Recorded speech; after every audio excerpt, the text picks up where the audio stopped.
Basically the bread and butter of tech. Any guesses? Web dev, exactly. And also, we would like Atharva Joshi to walk us through it.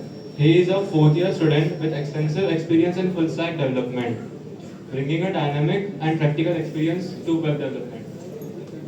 Welcome Atharva to the stage, guys.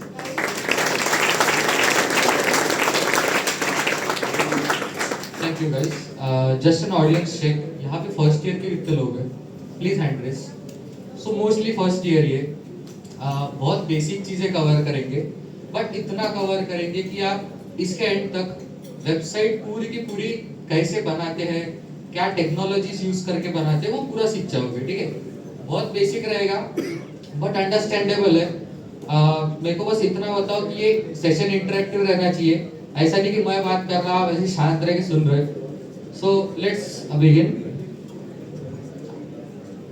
Pretty nice thing कि समृद्धि ने जैसे बोला अंकेश ने बोला in this world of AI ML does really web dev exist क्योंकि आजकल बहुत सारे आईडीज ऐसे आ चुके हैं जो आप बोलो कि भाई लॉगिन फॉर्म बना दो तो लॉगिन फॉर्म बना लेते उसको डेटाबेस में ऐड कर दो तो डेटाबेस में ऐड कर देते कुछ भी हो जाता है आजकल तो क्या हमें कोडिंग सीखनी चाहिए क्या हमने उतने सारे लैंग्वेजेस सीखनी चाहिए तो वो चीज को आज हम थोड़ा एक्सप्लोर करेंगे ठीक है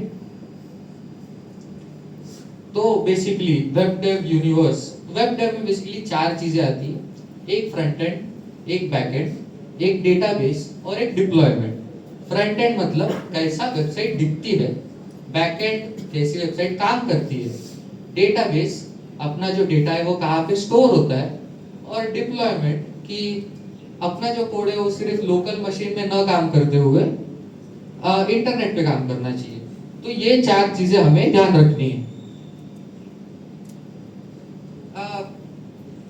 बेसिकली ये वेबसाइट देखो ये मेरे को सच सच बताओ ये वेबसाइट पे कोई जाएगा क्या नहीं ऑब्वियसली राइट मैं खुद नहीं जाऊंगा बट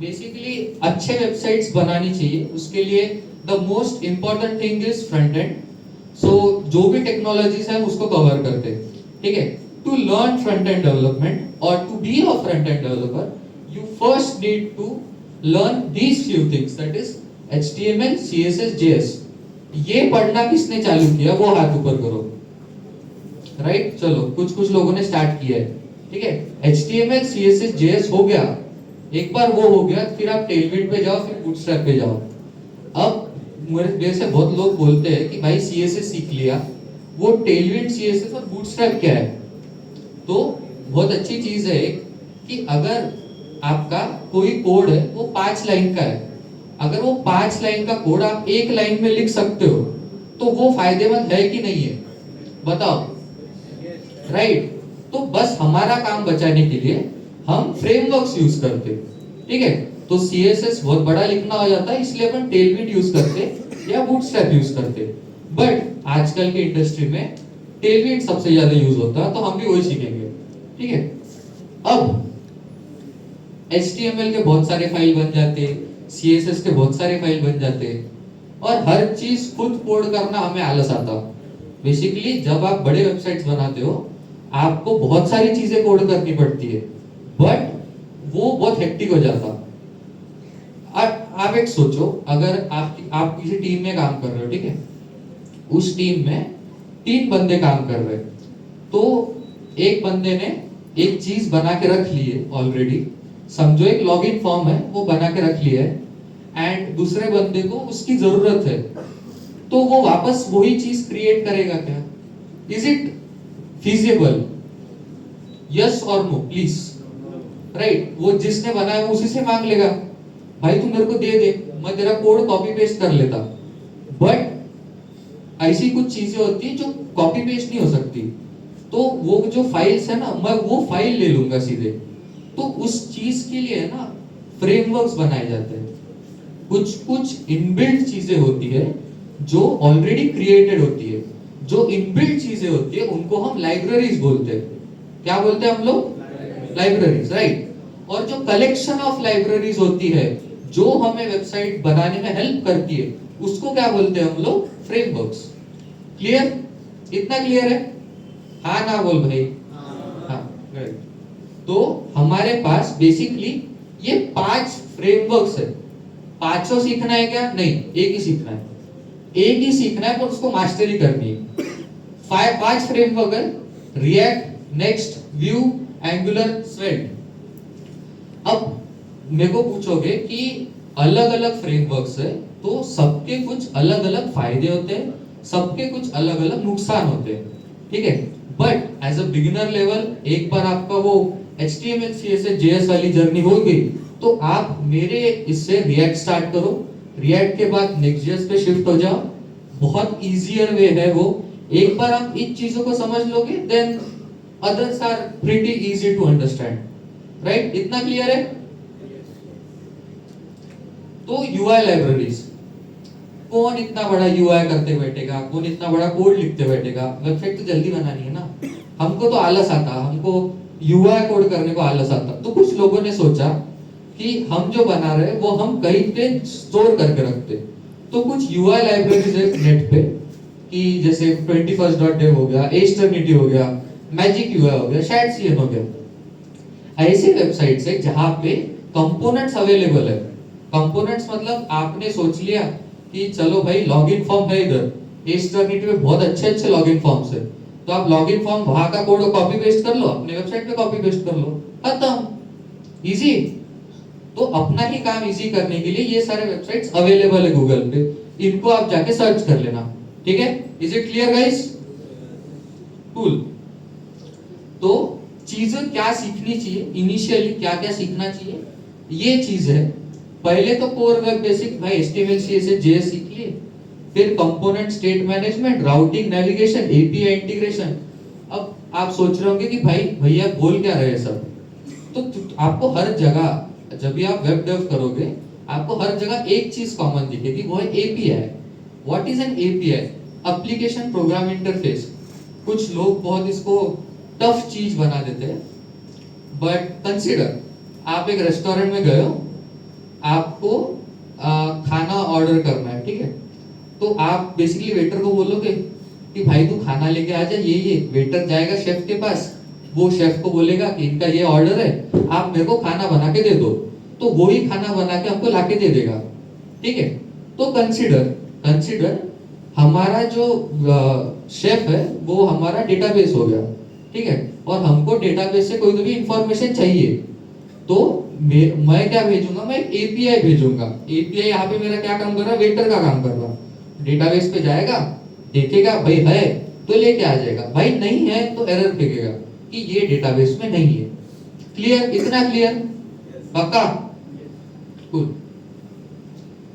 अभी गिट एंड गिटहब, ठीक है? आप ये सोच लो कि आपके पास बहुत सारा कोड है, ठीक है? आपने उसमें चेंजेस करते रहे, बट आपने और एक चेंज किया और जो कोड है वो पूरा खराब हो गया। फिर आप सोचोगे कि भाई ये कोड जो मेरे को पहले वाला कोड लिखा था वो सही था, बट आप फिर कंट्रोल Z अंडू करते इतना नहीं कर पाओगे, तो फिर आपका पूरा प्रोजेक्ट खराब हो जाएगा, राइट? इस चीज के वजह से, इस प्रॉब्लम को जो फेस कर रहा था उसने वर्जन कंट्रोल सिस्टम बनाया।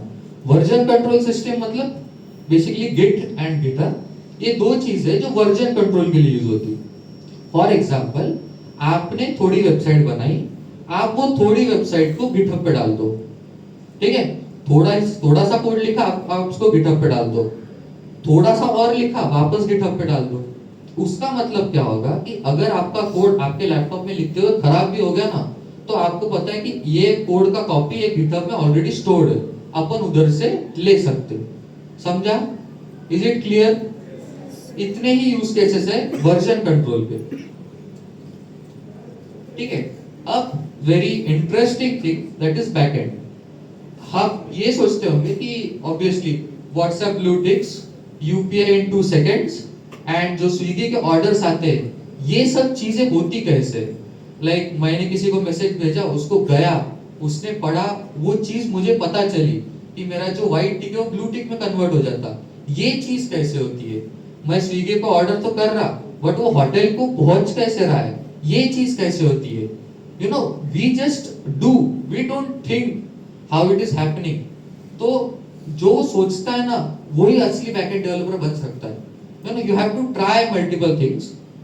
सो let's understand all the things needed for backend. First is choose a language. आप जावास्क्रिप्ट चूज कर सकते हो, आप पाइथन चूज कर सकते हो, आप जावा चूज कर सकते हो, आप गोलैंग चूज कर सकते हो, आप रस्ट चूज कर सकते हो। बट हमने जावास्क्रिप्ट ऑलरेडी सीख के रखी है तो हम जावास्क्रिप्ट ही यूज करेंगे। जावास्क्रिप्ट का एक फ्रेमवर्क होता है Node.js नाम का, ठीक है। तो ये सारे लैंग्वेजेस है जो आपको सीखनी चाहिए। एक नोड है, जावा है, पाइथन है, पीएचपी है, इनमें से एक ही सीखनी है, ठीक है। एक सीख लिए, अब उसके नीचे उनके फ्रेमवर्क्स है। ओके, फ्रेमवर्क्स मतलब क्या, मैं पहले ही बताया था, ऑल द इंक्लूडेड लाइब्रेरीज जो हमारा काम आसान करती है उनको हम फ्रेमवर्क बोलते हैं, राइट? याद है कि सो रहा है? नहीं याद है ना? राइट। तो जब हम जावास्क्रिप्ट की बात करते हैं तो Node.js का फ्रेमवर्क होता है एक्सप्रेस। जब हम जावा की बात करते हैं तो स्प्रिंग बूट। जब पाइथन की बात करते हैं तो फास्ट एपीआई, फ्लास्क, जेंगो, बहुत सारी चीजें होती है, ठीक है। तो ये सब चीजें आप धीरे धीरे एक्सप्लोर करोगे, but as per my convenience आप पहले एक लैंग्वेज को चूज करो, उस पे मास्टरी करो, कंसेप्ट को अंडरस्टैंड करो, फिर लैंग्वेज कभी भी स्विच हो सकती है आराम से, ठीक है। अब चलो डेटाबेस। डेटाबेस क्या रहता, ठीक है। आप YouTube पे जाओ, ठीक है। YouTube पे आपने कोई वीडियो आधा देखा, फिर विंडो बंद कर दी, मम्मी ने बुला लिया इसलिए, फिर वापस आए, वीडियो वैसा का वैसे ही रहता, राइट? कभी वीडियो स्टार्टिंग से चालू होता क्या? नहीं होता, राइट?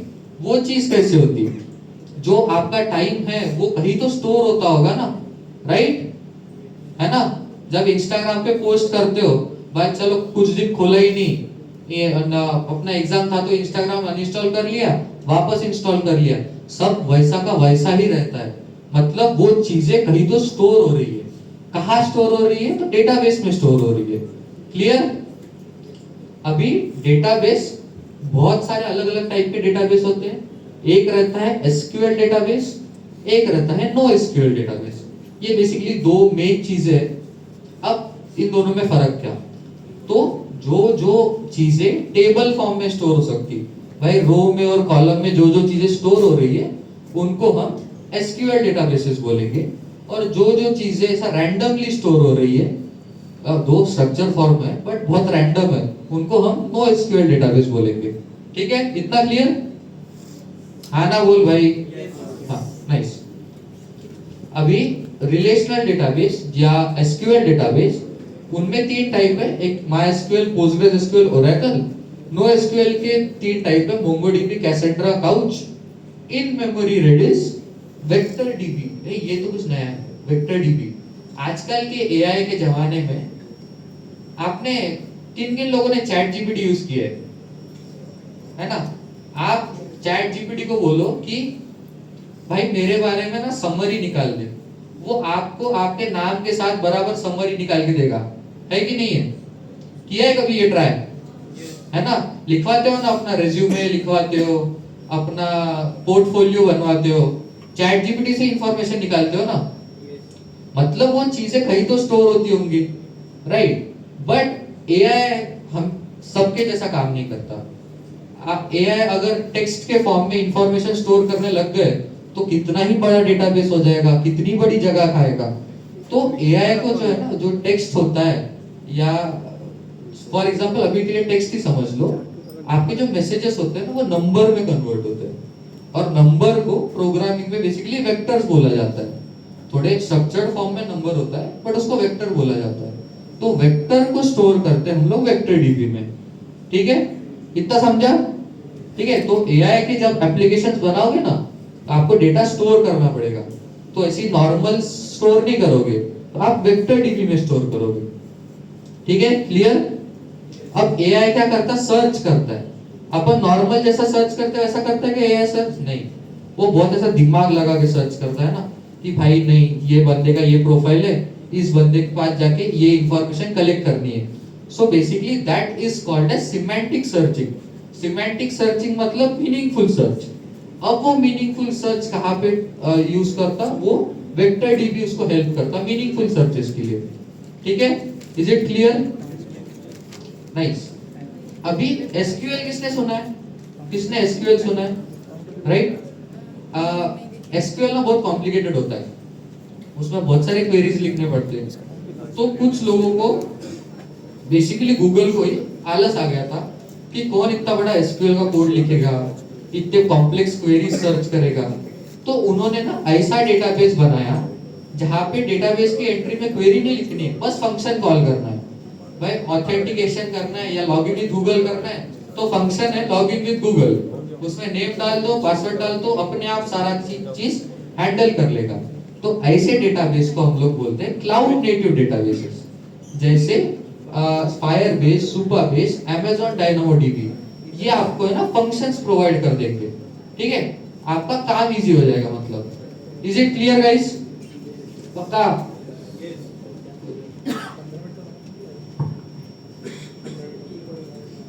नाइस। तो अभी आपने पूरा कोड लैपटॉप पे लिखा है ना, बट वो कोड आपके लैपटॉप में काम कर रहा है ना, फिर आपका कोड दूसरे के लैपटॉप में तो काम करेगा नहीं ऑब्वियसली, राइट? दूसरे के लैपटॉप में भी सेटअप करना पड़ेगा पूरा प्रोग्रामिंग का। तो वो सब चीजें हमें अवॉइड करनी है। हमें ऐसा चाहिए कि अपनी वेबसाइट बाकी के लोग भी यूज कर पाए, तो हम उस वेबसाइट को डिप्लॉय करते हैं। जैसे facebook.com सर्च किया ना, तो वो जो .com होता है, .com इज अ डोमेन, आप किस डोमेन पे अपनी वेबसाइट को होस्ट करते हो, राइट? तो वो चीजें होती है डिप्लॉयमेंट। अभी डिप्लॉयमेंट में 4 टाइप के डिप्लॉयमेंट होती है, इतना डिटेल में जाने की जरूरत है नहीं। Cloud platforms, container, serverless, CI/CD। अब ये चीजें नहीं समझ रहे होंगी, नो डाउट, बिकॉज किसी भी फ्रेशर को ये चीजें नहीं समझेगी। But as you move on, as you grow, हम ये चीजें जल्दी समझ पाएंगे। ठीक है, इतना क्लियर है guys? Nice. Just last side please. हाँ, तो integrations, web is not simply like आप एक लॉगिन फॉर्म बना दो, आप डेटाबेस में क्वेरी कर दो, बट बहुत इंटरेस्टिंग भी होता है वेब। आपने पेमेंट किया है ना, आप किस ने भारतीय विद्यापीठ की फीस भरी है इस साल? भरी है, राइट? तो वहां पे जाके पेमेंट गेटवे खुला होगा ना, पेमेंट विद UPI या payment with credit card, debit card, net banking. अब वो सब चीजें अपने आप हैंडल होनी चाहिए, इसलिए कुछ कंपनीज ने अपने API बना के रखे, अपने फंक्शन बना के रखे। तो रेजर पे, स्ट्राइप, पेपैल ऐसी कंपनीज है जिनके API हम इंटीग्रेट कर सकते हैं और पूरा पेमेंट गेटवे हम खुद से सेटअप कर सकते हैं। ठीक है, अभी नोटिफिकेशन आते हैं ना मैसेज पे, अनस्टॉप के नोटिफिकेशन आते हैं, भाई subscribe to this event, subscribe to that event, mail आते रहते हैं। अब वो मेल कोई आपको रैंडमली खुद से भेजता है क्या? नहीं, वो चीजें ऑटोमेट होती है, राइट? तो वो चीजें ऑटोमेट करने के लिए ट्विलियो या सेंड्रिड को यूज किया जाता है। ठीक है, ब्लॉकचेन, अभी पार्थ ऑब्वियसली समझाएगा कि वेब3 और ब्लॉकचेन क्या रहता। लोकेशन एंड मैप्स, आपने देखा होगा कि किसी के पास एड्रेस है ना, आपको कोई लोकेशन है, तो वो चीजें हम लोकेशन एंड मैप से एक्सेस कर सकते हैं। And the most favourite topic AIML, building websites AI integrated, कि भाई खुद का चैट GPT बना लिए, खुद का जेमिनाई बना लिए, खुद का ब्लिंक बना लिए, खुद का bold.new बना लिए, a website which makes website. तो ये सब प्रोजेक्ट्स आपको जब बनाने हैं, you need an API की, you need a API की ऑफ एन AI। आप ये AI की API की लो, अपने इसमें इंटीग्रेट कर दो, मतलब आप जो जो बोलोगे AI आपके लिए वो काम कर लेगा। ठीक है, इज इट ओके गाइस? हाँ, आई नो आज के लिए थोड़ा ज्यादा हो गया, but these are some things to try it on. आप ट्राई करो, बिल्ड करते रहो। ठीक है, कुछ प्रॉब्लम आए connect me on LinkedIn and मेरे से पर्सनल सवाल पूछ सकते हैं। अभी कोई सवाल मेरे से? यार बड़ी ज्ञानी जनता है यार हमारी। एक सवाल, हाँ बोले। Basically, I have 2 questions. Firstly, I am from electronics. तो क्या डेवलपमेंट में जाने के लिए मेरे पास क्या-क्या चैलेंजेस आएंगे? एंड सेकेंडली, जैसे हमने AI का इतना सुना है, तो क्या डेवलपमेंट इंडस्ट्रीज के लिए जॉब अपॉर्चुनिटीज कम हो गई हैं? जॉब अपॉर्चुनिटीज, मैं आपको सेकंड क्वेश्चन का आंसर पहले देना चाहूंगा. जॉब अपॉर्चुनिटीज कम नहीं हुई है, but a person who uses AI to enhance productivity, they are more in use rather than comparing to a person जो अभी भी कोड लिख रहा है, पूरा का पूरा कोड खुद से बना रहा है, उससे अच्छा एआई का यूज कर ले, जल्दी हो जाता काम. और आपका जो लाइक पहला सवाल था कि आप कोई भी ब्रांच में हो, डजंट मैटर, सिविल रहो, मैकेनिकल रहो, doesn't matter, but you can go into development, you can try out new things, because tech ऐसी फील्ड है जहाँ पे आप बहुत सारी चीजें ट्राई आउट कर सकते हो. इसके रिसोर्सेस यूट्यूब पे लाखों अवेलेबल है, कोई भी यूट्यूब चैनल पकड़ लो, उसको सीख लो, बट until and unless आप प्रोजेक्ट बिल्ड करोगे खुद से, you won't understand it, right? और कोई क्वेश्चन किसी को? नहीं? चलो यार, ज्ञानी जनता समझ गई. चलो, थैंक यू गाइस.